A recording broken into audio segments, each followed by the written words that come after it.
I'm hoping that you can all see me. Hi, welcome to our first streamed virtual tasting from Schramm's Mead. I'm Ken Schramm, the majority owner and head mead maker at Schramm's Mead.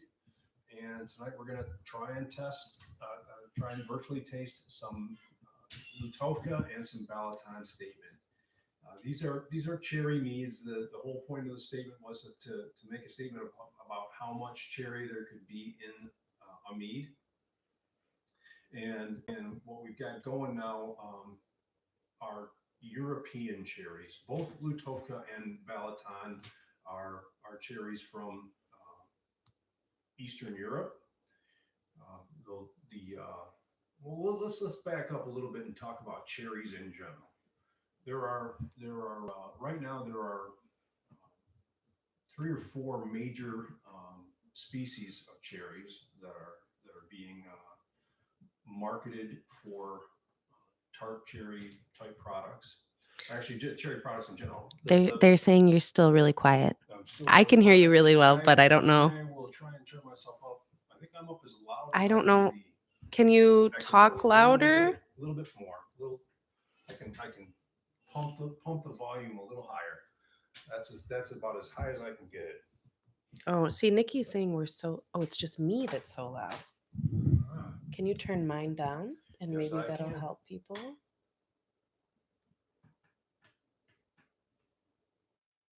It's our first time, guys. It was easier on Instagram. Wait, is that better? Because everyone keeps saying how loud I am. I can't hear anyone, so we're going to be relying on people sending us.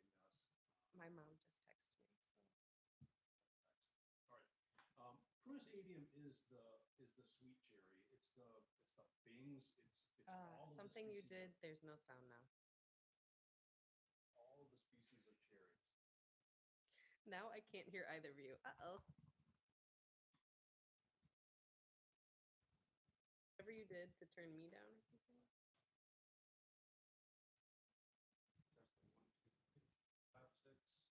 Can you hear us now?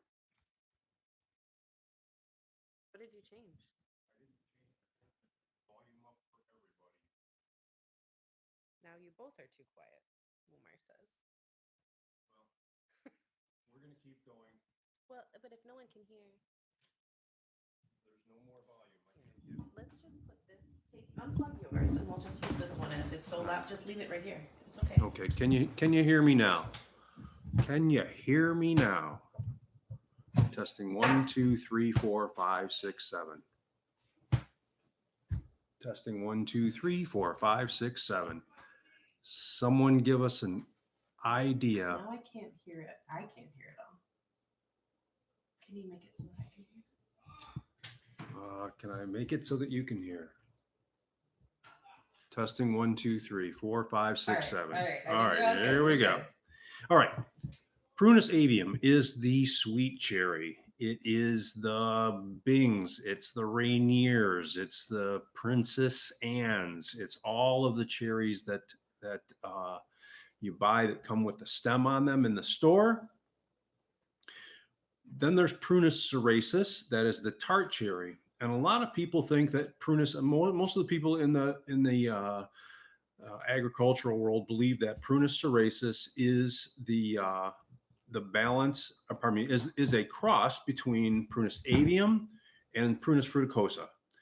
Prunus fruticosa is the ground cherry. It's a steppe cherry, and it's very tart, acidic cherry. Prunus cerasus are all of the cherries that we use to make pies. There are two kinds of tart cherries. They're called amarels. Those are the ones that have kind of a fire engine red skin and a lighter flesh and a lighter juice. That includes Meteor and Beauty Street and Montmorency. Montmorency is probably the most common cherry grown in the United States for tarts, but it is not one of the most common in the world. Throughout the world, most of the tart cherries that are produced are from the Morello type, and those are the ones with the dark purple skin, the dark purple flesh, and the rich dark juice. Examples of the Morello cherry include like English Morello, Balaton, which we've got here, also the Lutowka, which we've got here, Charbake, which is the key cherry that's in the Heart of Darkness and in Statement Reserve, and North Star, which is another cherry that's grown throughout the United States. Allison, you want to go ahead and tell me what you're saying, because I really don't know what you mean. Okay. All of the Morello types are slightly less acidic, and they're all really delicious. Lutowka, let's start with Lutowka, and we'll go ahead and open it up. Let's see which one is this. Lutowka, the Lutowka statement.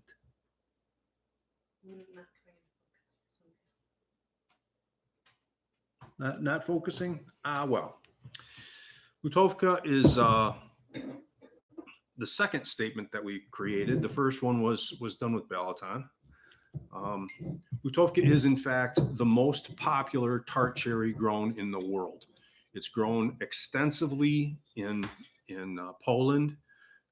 Poland grows out an incredible amount of fruit. They are a smaller country than the U.S., and yet they produce about 60% more tart cherries than the entire U.S. does.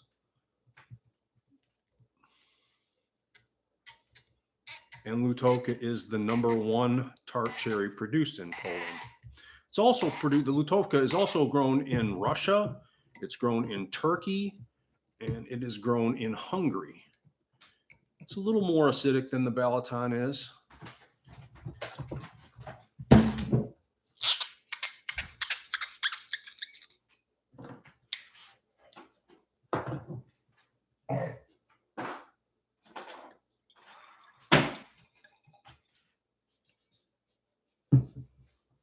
You can see it's got a beautiful deep red color.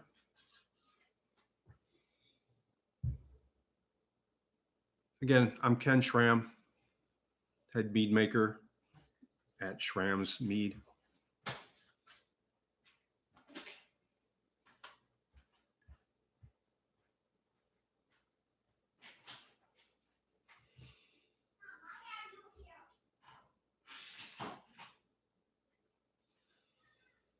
Lutowka has a very floral, blossomy character, as opposed to the Balaton, which is a little richer and a little more earthy.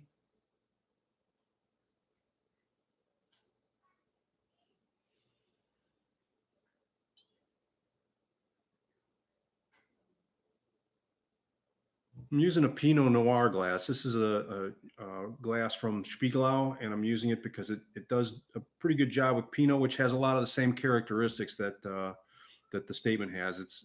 Pinot is a very cherry-driven wine, so that's why I picked these glasses.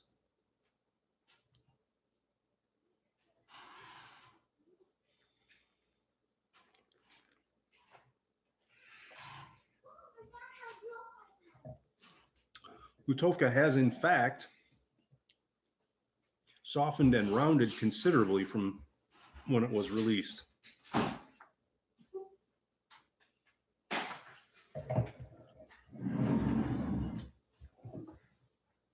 All right, I'm going to open the statement Balaton now, just to provide myself a little bit of contrast.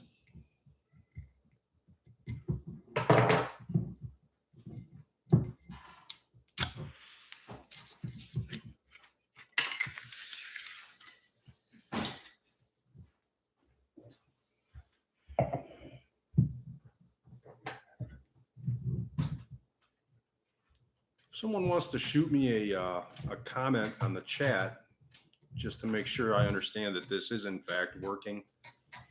Yeah, we've got quite a few comments. We can hear you now, so that's good. That is good.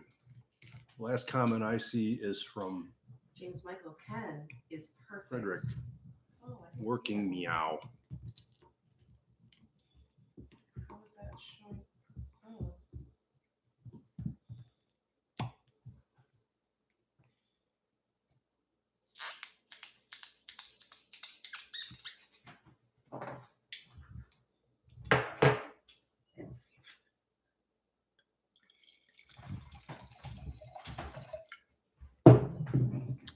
color of the Balaton statement is a little bit lighter.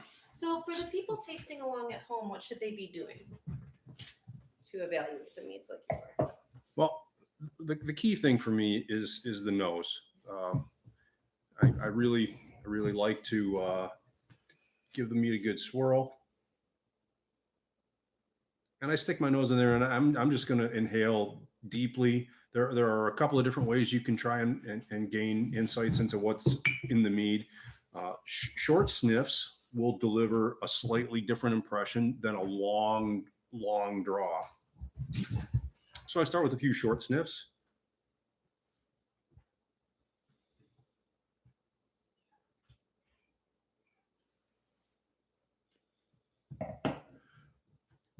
Switching to the Balaton.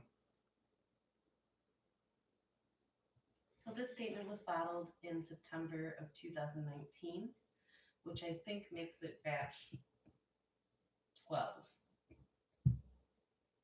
or 13. The Balaton does in fact have a slightly more earthy, almost a piney character to it. The alcohol is a little more evident in the Balaton version than it is in the Lutowka.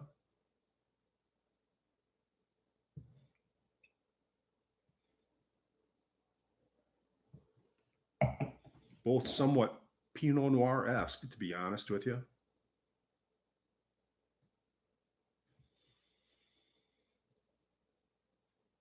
Lutowka has a slightly more caramel-esque and vanilla honey character to it. So the question you got is they've had disintegrated or rotten cork when they try to open the bottle. What is the reason for this? And are there any tips to fix this in future bottles? I've got a comment that says, I take it this isn't going to happen tonight. So they're on the wrong live. You might want to take a look in your videos area on the channel and see if people can't hear you. Give me 1 second. I'm sorry. It says, sure. I just have to send these people the link.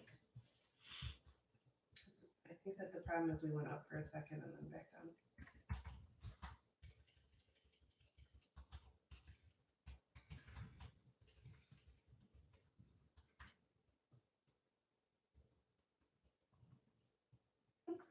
I like whoever said, are you on Schramm time? Schramm time.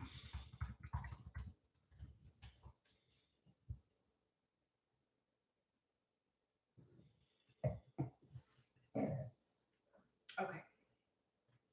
All right, so about the corks then. Just people have had bad corks. Well, if you've had a bad cork, please get in touch with us. We have been using corks that have been through the Amarim or Porto cork testing processes. These are actually probably not the highest grade cork, the ones that we used for the Heart of Darkness.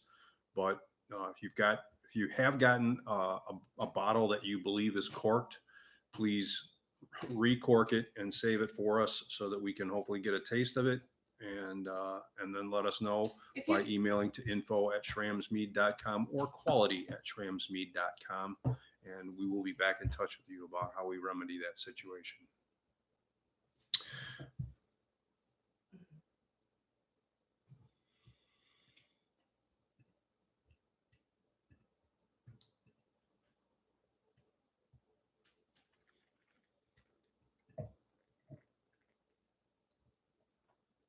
Okay, I think I deleted the superfluous live stream. Oh, good. So we should be good. Hopefully everybody's actually watching the correct stream right now instead of just looking at a couple of shots of bottles. We did switch. So if you have a bottle of the statement from 2016 or sooner, we switched cork suppliers. So our old cork was lower quality, and our newer corks should be much better. So it's possible that um, the cork you had was one of the earlier bottlings. And storage is very important. Storing at appropriate humidity, um, storing horizontally, all very helpful. So the Balaton cherry is from Hungary. The Balaton cherry got its introduction to the United States in 1984 uh, by way of Amy Iazoni, who was at the time, and I think may still be, the head cherry researcher for Michigan State University Extension Service. Balaton is well, its real name. If you'll excuse me, I want to grab my glasses here, and I'm sure I'm going to burger this because it's spelled U with an accent, Jefehertoi, Fu with an umlaut, RTO with an umlaut S. Usherte furtos, which I'm sure is absolutely incorrect. And that in fact was the cause of the search for a different name.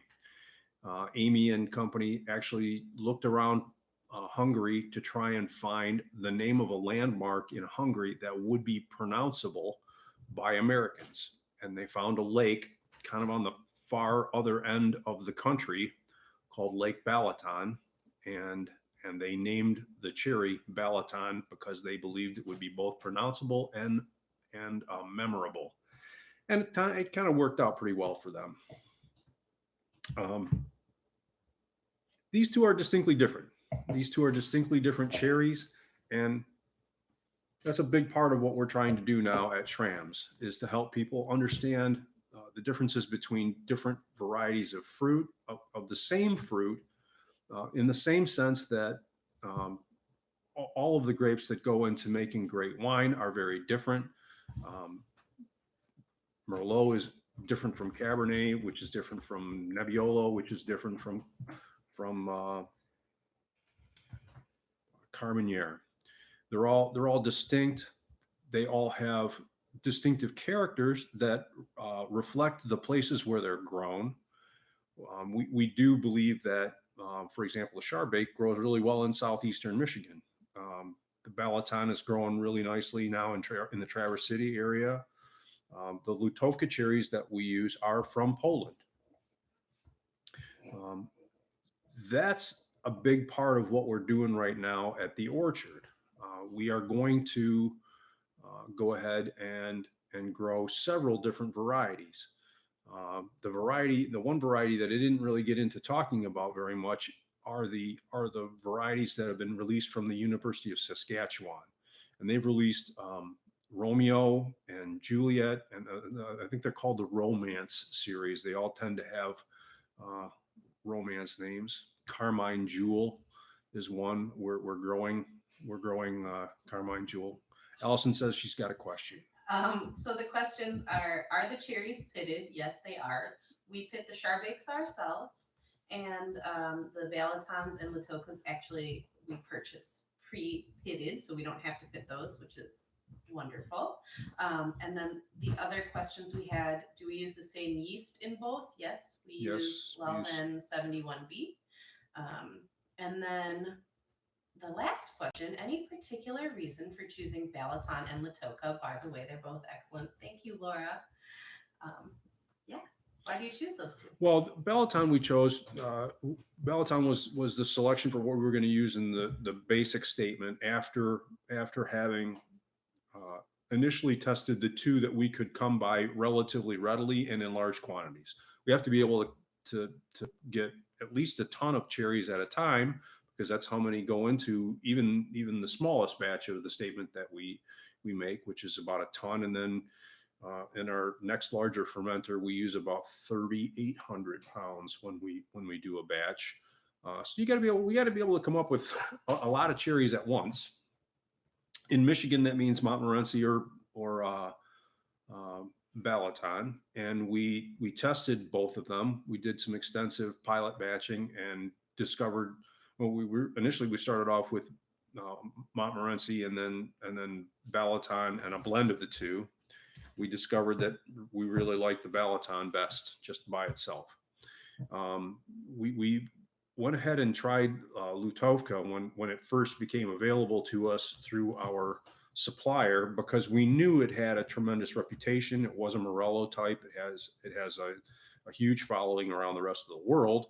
And we did some pilot batches with Lutowka, and it took us a few batches to get it to where we really liked it. But we recognized that this is it's a delicious cherry mead, and so a lot of it had to do with availability.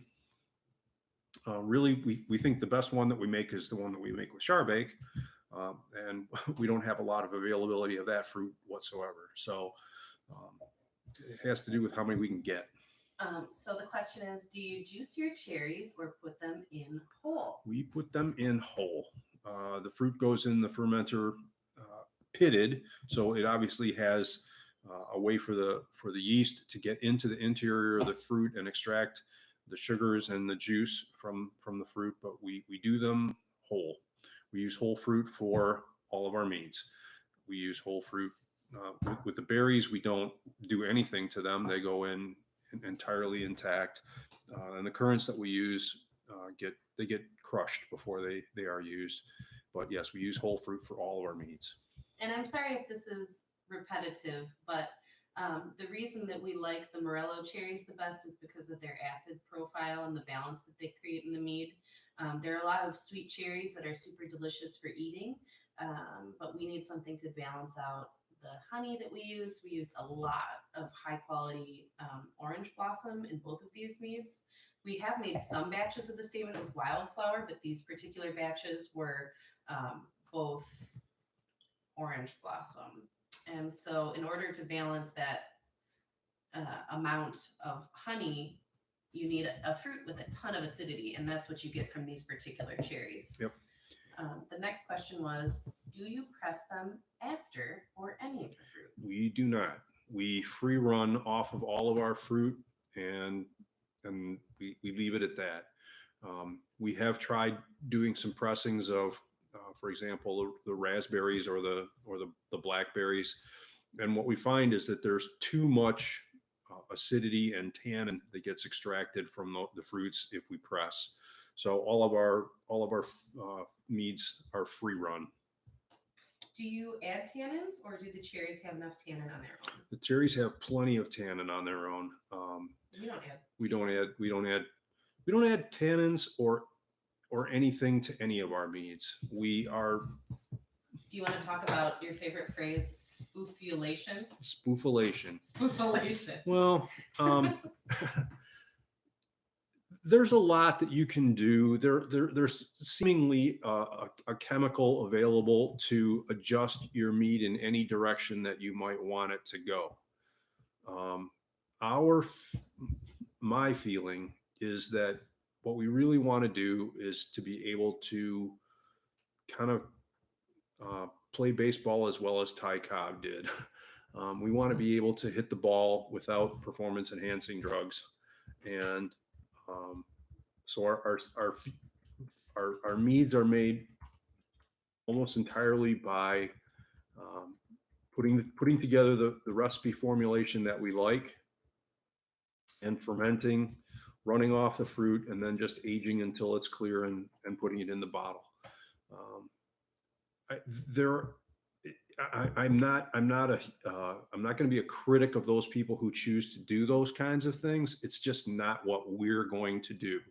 What we want people to understand about Schramm's mead is it is what you see is what you get. When we say you're going to get a cherry mead, about the only thing that we will do is to use some nutrients so that the fermentation is as clean and fast and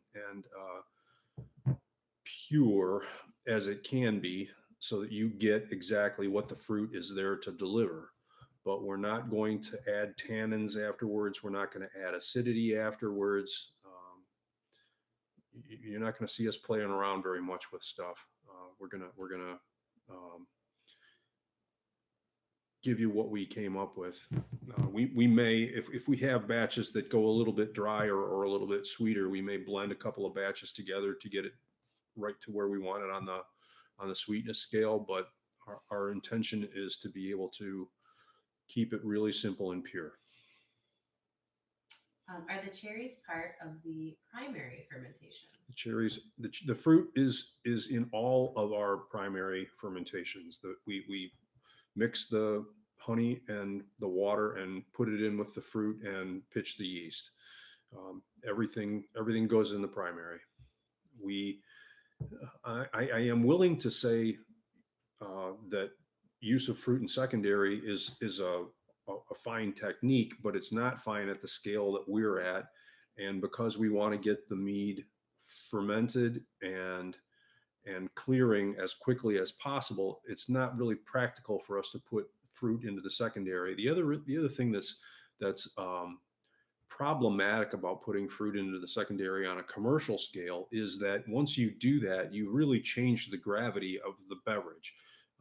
The honey and water and fruit mixture that you start off with has a specific amount of a sugar in it, and if you add additional fruit juice to that later, you're adding another component that does not have the same gravity or potential alcohol content to it, and so you can kind of mess with your final blend of flavor a little bit more than we'd like to. We want to be able to move the stuff into secondary and get it preparing itself to bottle as quickly as possible. Is 71B your main yeast for mellow 71B is our main yeast for melomels, although it is not the exclusive yeast that we use for melomels. We use QA23 on occasion, and we use USO5 for metheglins. RHST. RHS. Oh yeah, we use RHST for the pineapple mead. So it's not the only yeast that we use for melomels, but it's the primary one, and it's in pretty much all of the berry or cherry meads. So now you have to do the chug video, I think. This is when you finish the bottle. I'm just kidding. So no chug video. No, our goal with this orchard is to figure out really what the best mead we can make will be. One of the things that I would like to do, we just planted 4 North Star cherries this week that we received from one of our orchard suppliers. We are interested in helping everyone understand exactly what the different varietal fruits taste like. In the same sense, we've made a lot of the meads that we did, like when we did the apple experiment and fermented the apple with 4 different yeasts.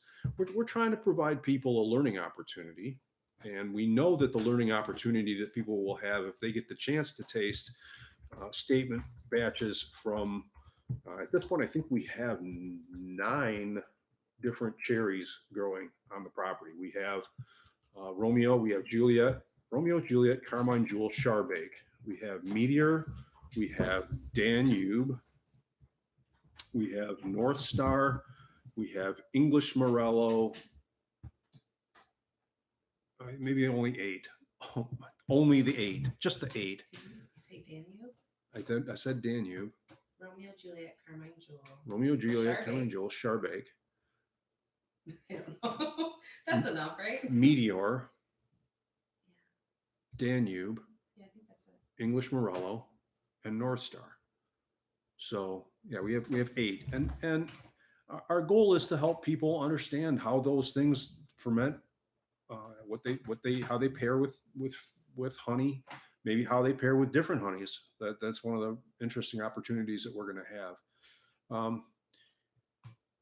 And I guess right now, as I kind of wrap it up, we'll talk about that in terms of the 10-year plan, which is that you'll be able to taste those meads. The 50-year plan, which is when we learn how to really operate an orchard at the scale of 6 acres, then we'll work to try and figure out how to operate at a larger scale, because there seems to be a lot of people that are interested in drinking our mead.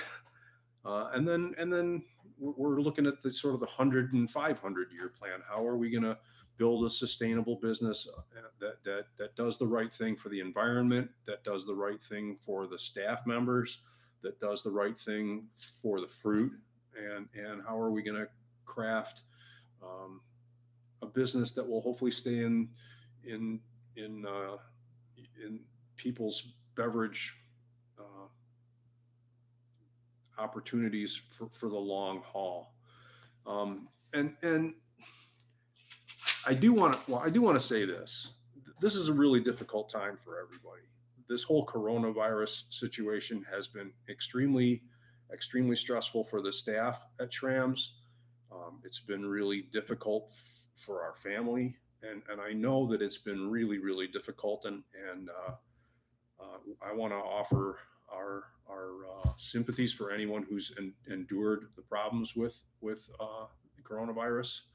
Um, but with that said, before I get to my closing statements, Allison says there's another question.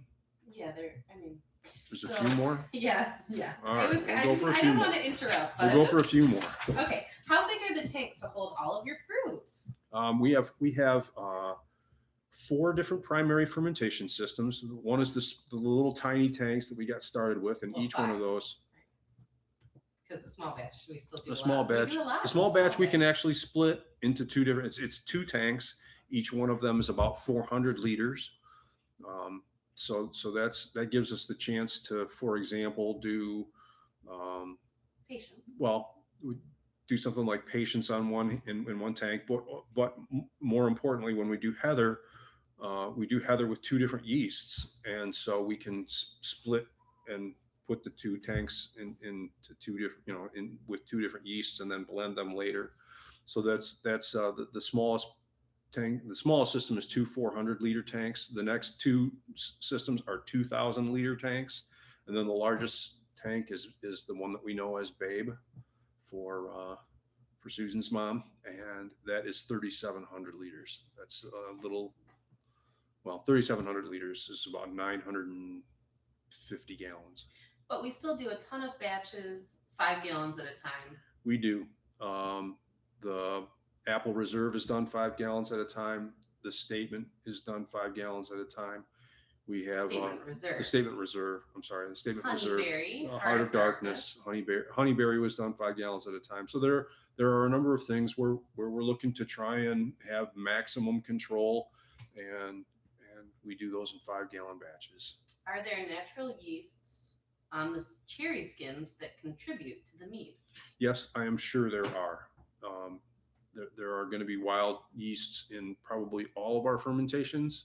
We don't, if we're using frozen fruit, it comes in frozen, and we move it directly to the tank. There's no way you can wash that without losing a ton of the juice. So they go directly to the tank. And yes, I'm certain there are wild yeasts that contribute to all of our fermentations. And Justin Burke asks, when you do a tasting, is it important to let the mead hit the back of your tongue first? Yeah, hit the back of your tongue first. No, I like to do a number of different approaches to how I get the impression of the mead. A small sip, just swallowed as you would consume mead with a meal, for example, is a one profile. Um, then you can take the mead into your mouth and swish it around so that it hits all the parts of the inside of your mouth, and gain impressions that way, and swallow. And then or spit if you're in a situation where you're tasting so many meads that you don't want to lose your full control of your faculties. If you're going to be tasting 15 or 20 meads in a night, we are in the spit crowd.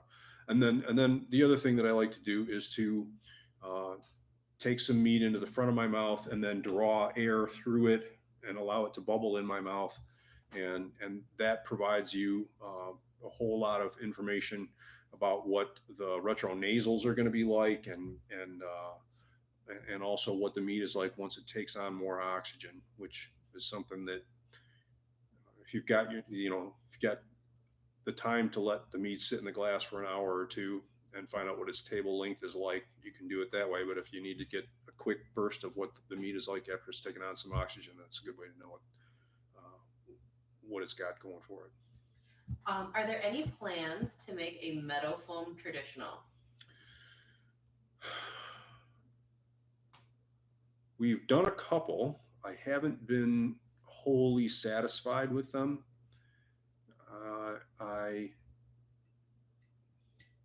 I am a fan of meadow foam honey.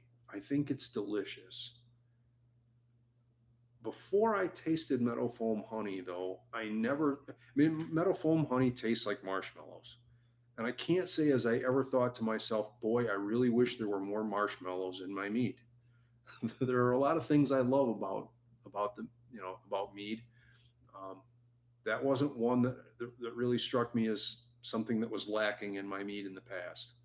Um, that said, we do listen to what our customers want, and the key would be to be able to get one that was, before we were going to make something that we put in bottle, it would have to be something that we felt was absolutely true to the honey. We haven't really figured out which yeast works best with meadow foam, and it would be a pretty expensive thing to go through and pilot out uh, a half a dozen or a dozen yeasts on meadow foam to figure out which one worked best. And But that's something that I think a lot of people don't realize is happening behind the scenes. We've made meadow foam meads. It's not something that we haven't made. It's something that we haven't released. And a lot of the times we'll make meads and think, this is good. This is good. And if I had this from any other producer, I would enjoy it. But we aren't trying to make something that is good. We're trying to make something that is um, exceptional, and we're striving to make the best meadow foam mead we can. So if we make a mead and we don't think that it is an extraordinary example of a meadow foam traditional, it doesn't ever hit the tasting room and it doesn't ever get bottled. And we've had that happen with a lot of our meads. Um, if you've never tasted papaya from Schramm's mead, there's a reason for that, even though we thought that would be great, or passion fruit, pomegranate. We've tried some other, you know, different berries that haven't worked out, different tropical fruits that haven't worked out, and it's just because they aren't up to our standards. So I think maybe there will be a meadow foam traditional in the future, but probably not in 2020, maybe not 2021. um, Sorry, I'm not on camera today, guys, because I'm rocking quarantine chic, so that's why you only get to see my dad. So, do we have more questions? Not right now. Nikki wanted to make sure that we mentioned that we're going to do a tasting coming up of Leatherwood and Heather as kind of a comparison of the two traditionals that we actually have released in bottles. And it'd be cool if you could summarize kind of just what is the difference? What is the main difference you're noticing between the Lutowka and the Balaton? Well, the main difference is that the Balaton is a little flintier and with a slightly more alcohol forward nose. The Lutowka. Do you think that that's true of the variety or just batch to batch? It could be batch to batch, but because some batches I don't feel like you get that much alcohol in the nose. Do you mind? No, it's not. It's not a lot. It's not a lot. It's just when you taste the two of them side by side, one of them you can say, oh, this one's the one that's showing alcohol a little more than the other, and that's one of the terrific advantages of having vertical tastes. So, I think that when we first opened, we had a group of people that just loved the Statement, and they joked and they said they wanted to be in Statement Anonymous, and that they would come in and they just buy it and would be sold out of it. Like before Black Agnes existed, it was the Statement. And so when I smell the Balaton Statement, I remember that, and I love it so much. And I get a lot of candied red fruits, like Swedish fish, but not in a bad way, like lifted red fruits. And then when I smell the Lutowka, and I get a little bit more bubble gum in the Balaton too, like a little bit of banana bubble gum, confected breadfruits. Then with the Lutowka, you're absolutely right. Like I smell it, it smells like Pinot. It does have a lot of that Pinot Noir, cherry, raspberry, strawberry, maybe like a Willamette Valley Pinot. And then you taste it and you're like, wow, this is quite sweet and it tastes like honey. So it's very different. Which is your preference if you had to drink one today? If I had to drink one today, I would be all over the Lutowka. I have to admit. We're almost sold out, which is unfortunate, but I love the Balaton. It's such a classic. It is very, they're both very attractive. They are both very attractive. Okay. So, last point, and yes, we are in the middle of coronavirus phenomenon and crisis, to be honest with you, in some areas. But and so why should I be thinking about supporting Schramm's mead right now? You probably haven't seen this, and maybe you have, but a lot of people are being super sweet and saying that they're trying to support you as much as possible. Well, and they're grateful for everything you've contributed in terms of writing the book and continuing to share your knowledge. And I think that I'm happy to speak on a lot of the mead community to say we are all, including myself, grateful for the knowledge that you've shared with us and continue to share. Well, that's that is the essence of, if I was going to make any case for you to support Schramm's, it's that I'm going to continue to support mead. I have loved this beverage now for 30 years, and I'm going to continue to support mead. We use the money to send me to UC Davis to do instructional things, to go to Cornell to do instructional things, and we're going to continue to do that. I just think I want mead to keep getting better. I know there will be a better mead maker than Ken Schramm coming along, and I'm looking forward to that a great deal. Yeah, we can't wait to meet her when she's here. But we're just going to continue to dedicate the resources that we can to trying to support mead. I'll keep going to conferences. I'll keep doing instructional activity. I'll keep writing articles, and we really, what we want to do with the orchard and what we want to do with the meadery in general is to build knowledge and to share that knowledge.